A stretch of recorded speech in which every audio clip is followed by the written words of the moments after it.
If we were to leave, as others have, the oil production continues and American companies are replaced by companies from other countries. And historically, that's been Chinese companies, Russian companies. This is a very important point that you make, especially since China is Venezuela's biggest creditor. And this is sort of China's MO, become a country's biggest creditor and ultimately dominate. And I don't think the U.S. or the Trump administration wants to see China dominating another country. Well, you're right. We've seen this playbook before in Africa, in Latin America, in Central Asia. And China has created a stronger presence, stronger influence and control over economies and governments around the world through using their economic assets and position to do so. And that is the CEO of Chevron, Mike Wirth, with me here last weekend on President Trump's ruling to exit Venezuela. The president has given Chevron until May 27th to wind down oil operations in Venezuela, ending its 2022 license to operate in the sanctioned communist nation.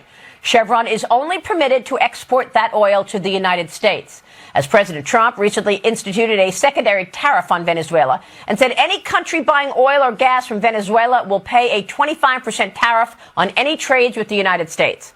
The president reiterating that Venezuela has sent dangerous individuals, including Tren de Aragua gang members, into the United States, while China exerts increasing influence in Central and South America, currently Venezuela's biggest creditor. On Wednesday, Venezuelan President Nicolas Maduro and Russian President Vladimir Putin signed a new partnership in Moscow, which includes closer ties in the energy sector. Then on Friday, Maduro met with Chinese President Xi Jinping in Moscow on the sidelines of Russia's 80th celebration of defeating Nazi Germany. Xi Jinping pledged to support Maduro and safeguard Venezuela's sovereignty. All of this as 5 top opposition officials to Maduro's regime held hostage, who had been hostage and sheltering for 412 days at the Argentine embassy in Caracas, are now free in the United States after being rescued, according to Secretary of State Marco Rubio.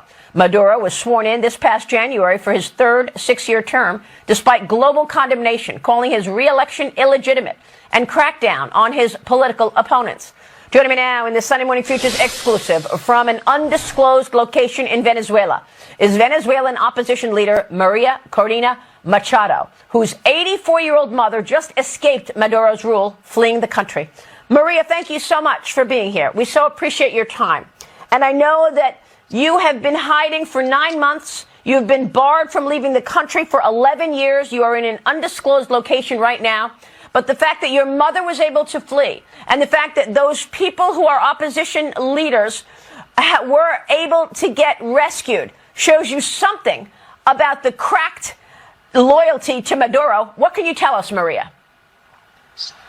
Absolutely. And I'm very grateful to you for this opportunity and to President Trump and all his great team at the Department of State that made this operation that was so complex and precise and executed perfectly to bring our colleagues to safety. And as you say, it demonstrates that Maduro's last line of support with his repression structure has a major breach. And this has been having great effect within the regime. I want to be very clear, Maduro is weaker than ever.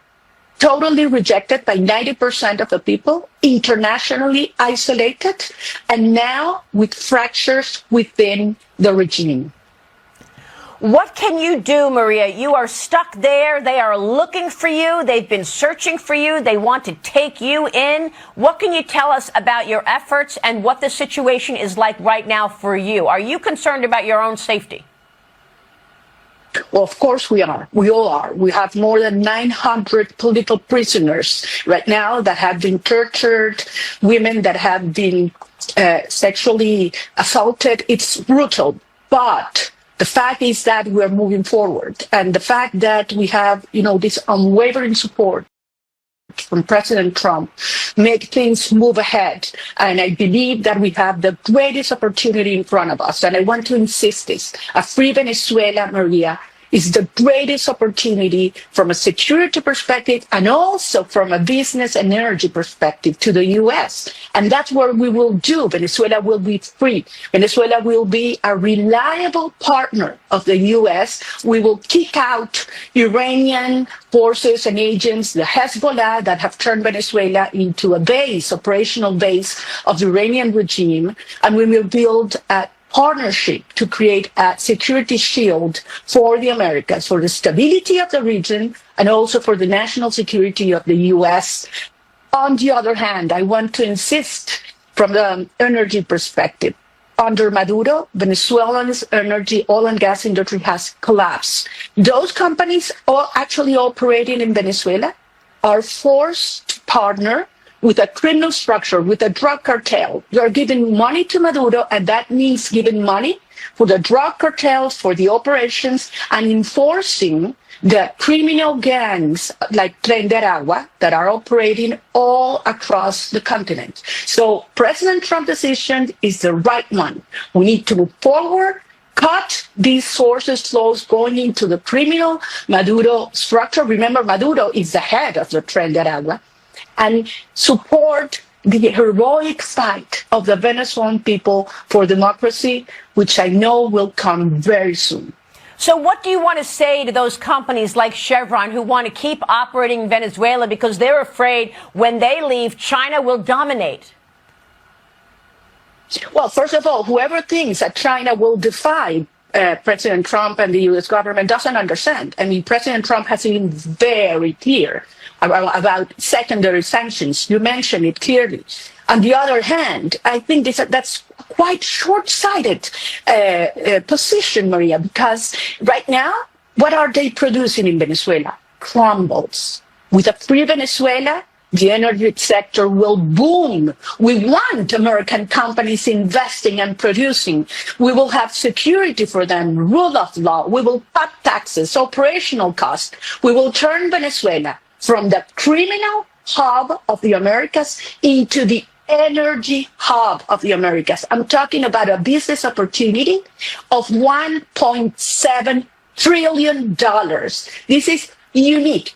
No other country in the hemisphere represents this opportunity for American companies and also for the Venezuelan people. So this is a win-win partnership, what we are offering. A free Venezuela will be security for the region, and will mean America will be safer and more prosperous. Maria, you have such courage to do what you are doing, and all of this is happening right across from America, right there in the Gulf of America. Maria, give us a sense of what daily life is like in Venezuela right now, while you are in hiding. Well, I will tell you what our people are suffering. Minimum wages in Venezuela are $1.5 a month. Our children go to school only twice a week. No journalist is able to speak. Young people have been put in prison just for putting a post on X or Instagram, or if they have my picture in their phones. So that is why people leave. They're forced to leave to save their lives. Good, hardworking, family-loving Venezuelans, millions that have been forced to flee, and I want them all back. We want our children back to rebuild a secure, prosperous nation, and we will do that together. This is the huge legacy of this moment, because we will have, after Venezuela, Maduro's out, believe me, the Cuban and Nicaraguan regime will follow. And for the first time in history, we will have a continent free of communism and dictatorship. This is historic. And of course, right now, they're trying to bone up their strength by meeting with Putin and meeting with Xi Jinping. Very quickly, what do you want to say to our audience and business out there? How can they help you, Maria? We need your support. I want to promise the American people that once we have a free Venezuela, we will not only dismantle all those criminal gangs that have committed crimes, and I apologize to the family of all, because those are not Venezuelans. Those individuals are thugs like Maduro. But we will turn Venezuela into open markets and greatest opportunities for all, for prosperity, for doing business, and of course for the Venezuelan people, security as well. So thank you so much. Thank you. We will pray for your safety. Thank you for being here, Maria Corina Machado. We'll be right back with Congresswoman Claudia Tenney. Stay with us. And to rest in those plans. Let's sing this together. The Lord is my shepherd, and He is everything, so I will not worry, and I will not fear the enemy, 'cause He said that He loves me, and He said that He's with me. And though I walk through the valley of shadow and death, and still I know that He has good plans for me. So I will take heart in deserts and gardens. He has good plans. He has good plans for me. Come on. If I know my Father, I know my Father has. He has good plans. He has good plans for me. So I will take heart in deserts and gardens. He has good plans. He has good plans for me. If I know my Father, I know my Father has good plans. God, help us to submit to your plans. Help us to trust your plans. Help us to rest in your promises. Lead us, God. Surely your goodness and mercy will follow after me. So fear will not find me, 'cause I'll be dwelling in the house of God. Surely your goodness and mercy will follow after me. So fear will not find me, 'cause I'll be dwelling under His everlasting arms. Surely your goodness and mercy will follow after me. So fear will not find me, 'cause I'll be dwelling. Come on, declare that with your mouth. Surely your goodness and mercy will follow after me. So fear will not find me, 'cause I'll be dwelling in the house of God. He has good plans. He has good plans for me. So I will take heart in deserts and gardens. He has good plans. He has good plans for me. If I know my Father, sing that again. He has good plans. He has good plans. He has good plans for me. So I will take heart in deserts and gardens. He has good plans.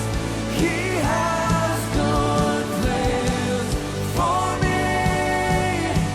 If I know my Father, I know He has good plans.